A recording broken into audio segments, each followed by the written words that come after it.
Not gonna lie, I enjoyed this episode as well of Black Clover. I did.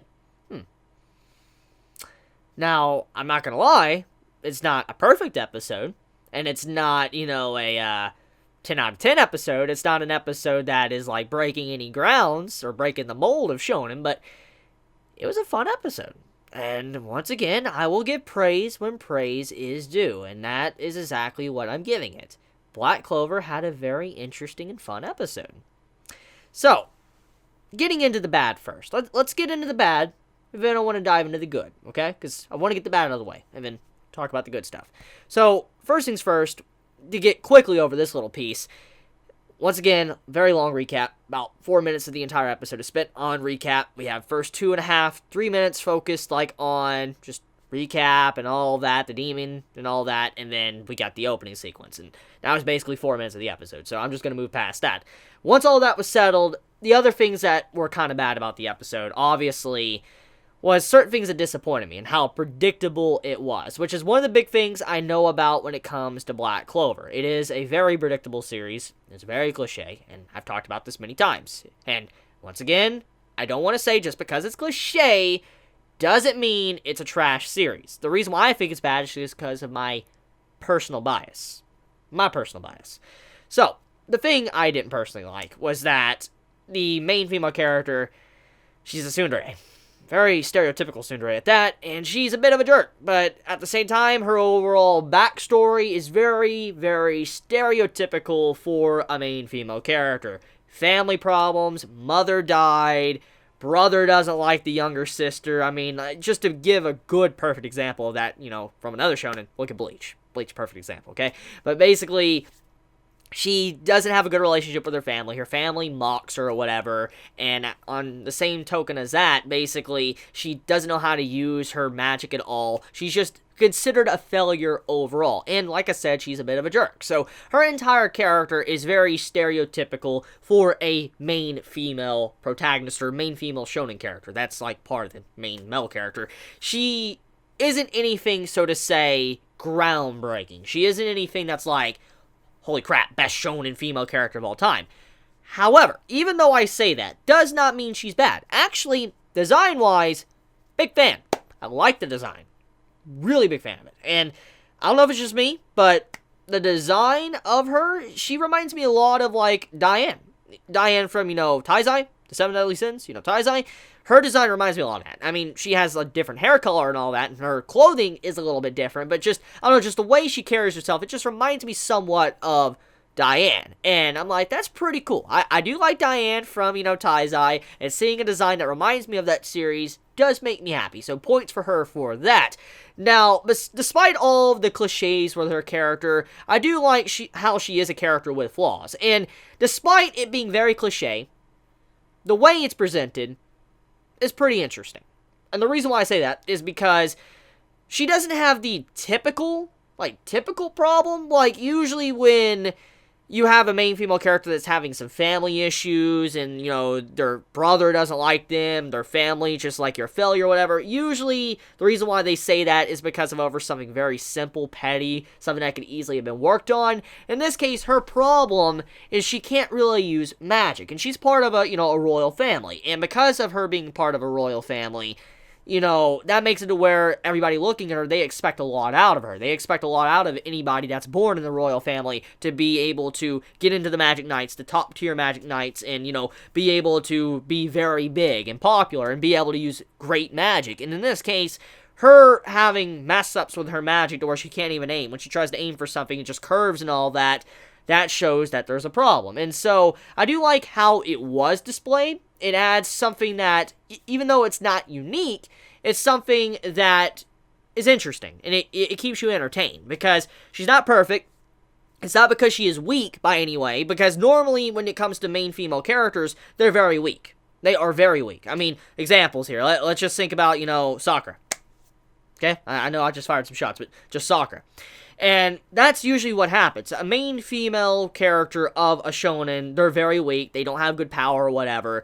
But in this case, she does. She's very strong. We saw firsthand in this episode that she was very strong and capable of great things, and she was able to harness that power, which one day I'm going to assume she will be capable of harnessing her magic and being able to use the full extent of it and control it. That's bound to happen. Since this is a shonen, and the whole part of a shonen is learning to better yourself, get stronger power-ups and stuff like that, and since this is like, the basics of shonen itself, then that's just bound to happen. It's just a matter of when. That's what it really comes down to. But even then, though, even though we know that's going to happen, I find it really cool. I just like how she's a character that is very strong. She just has problems. For instance, she just doesn't know how to control it. And usually you would see the main male character, like the protagonist of a shonen, have this type of problem. Which, in a way, Asta, he's like that, but he just doesn't have any magic. I mean, he has legit no magic. And maybe one day he might unlock his own magic or whatever, but for now, though, he legit has no magic. And so, the position that the main female character's in is very similar to a protagonist. Not being able to control any of their, abilities. For instance, Naruto from, Naruto. He couldn't control, his chi or his chakra or whatever at all, which, that was the big problem he had for a very long time. And that's kind of what's happening to her. So, it's kind of like the roles were swapped a bit. I like that. I actually do like that. Now, I don't know if she will be a very good character in the future. I don't know if she'll stay relevant, because one of the big problems usually shonen do have, and I'm not saying all shonen, but one of the big problems they have is usually when it comes to a big cast or the main female character, usually shonen writers, they don't really know how to write female characters. I mean, I'm not saying all, but a lot of the times they really don't know how to write a female character, and I do hope that she is not going to be as shonen as other shonen. What I'm saying is, hopefully she doesn't end up being a useless character that's obnoxious, annoying, and I just don't like seeing at all. I hope she doesn't end up being like that type of character. Now, if she can, remain like she is, but, try to get better, improve herself, and not be obnoxious or annoying, I'm all for it. I just hope that if there's anything I don't want this writer to take from other shonen, is to go down a similar path to how to write a female character. I really hope that's not done. So, anyways, getting into the other stuff of this episode, let's talk about how Asta as a character, he's starting to grow on me. He is. I don't think he's anything, fundamentally groundbreaking, but despite the voice, which can be kind of annoying sometimes, I've gotten used to it overall. I do like how his character is kind of acting, and how he treated, the main female character in this episode. How he tried to comfort her, and how he wasn't trying to be condescending, put her down at all. He's actually trying to, say the right things. It shows he is a good dude. Deep down, he's a really good dude, and you would think that he might have said something mean or whatever, but he didn't at all. He managed to calm himself, act mature, and say what needed to be said, and that's something I really like. I like that about him. I really like that about Asta's character in this episode. I don't know how many actually cared about that scene, but I actually legit cared about it. So let's talk about one of the big things, very easy to understand, but one of the big messages of this episode. Now, as we know, he's a character that is the other half to, Asta. Asta, he's the guy that has all the problems. He's not, being acknowledged at all. He's someone that's basically useless and at absolute zero. While, he is someone that could possibly be born from a royal family. He can achieve many great things. It looks like his future is set before him to where he can become the Wizard King. It seems like everything is going well for this man. And this entire concept between and, Asta is something very similar to other shonen. And when you see in this episode when, gets his room, and when you see Asta get his room, you see the differences. Asta's room is very dirty, messed up, not clean at all. It's basically a dump. Anybody that's lived in a normal room or house or whatever, they would probably look at that room and say, what is this? I mean, for me to be a part of the Magic Knights, what is this? Why? Why I'm in a room like this? Why does it look this bad? That's what many would probably, ask. Or at least subconsciously, they would ask that in their mind. And Asta didn't, ask, because number one, he was born in an orphanage, so he never really knew what it meant to have his own room. He never had that luxury to have his own room and experience that, so him finally having his own room, he was just happy to finally have something to himself, regardless of how it looks. So it shows how his upbringing really changed his perspective, and how he appreciates things when he does get things. So that's a really cool little trait to his character. On the other side, we have he, as well, lived a very similar life as, Asta, and he had to share a room and stuff. He didn't have anything to really call his own. And now that he's a part of one of the best, Magic Knight, groups, he has the luxury of being in, like, the best rooms. For instance, his entire room looked absolutely beautiful, meant for royal people like the 1%. That's basically what his room looked like.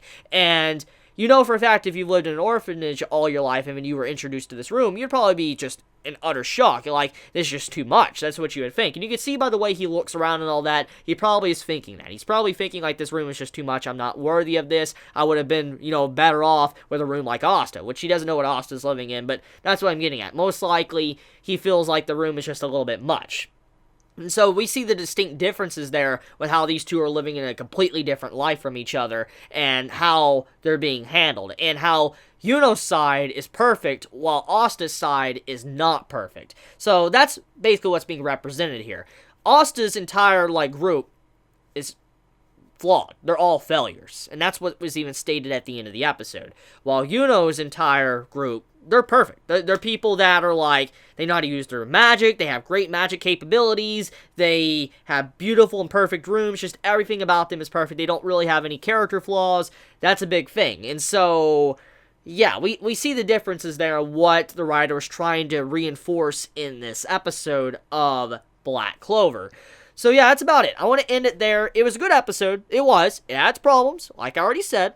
But it doesn't mean it was a bad episode. I actually enjoyed it. I legitimately enjoyed this episode of Black Clover. I don't think it's the best, by any means, but I did enjoy it. And when I enjoy something, well, I watch it. So, there you go. I love you guys. You have a wonderful day or night wherever you live. If you enjoy my content, please subscribe. And if you like this video, please leave a like. And if you don't like my video, well, leave a dislike. I can understand why, because sometimes my opinions can be a little bit harsh when it comes to Black Clover, and I understand many might not like that. So if you don't like me, and you don't like this video, leave a dislike. Don't fault you for it. Love you guys. You have a wonderful day or not wherever you live. Please be safe. Chibi out.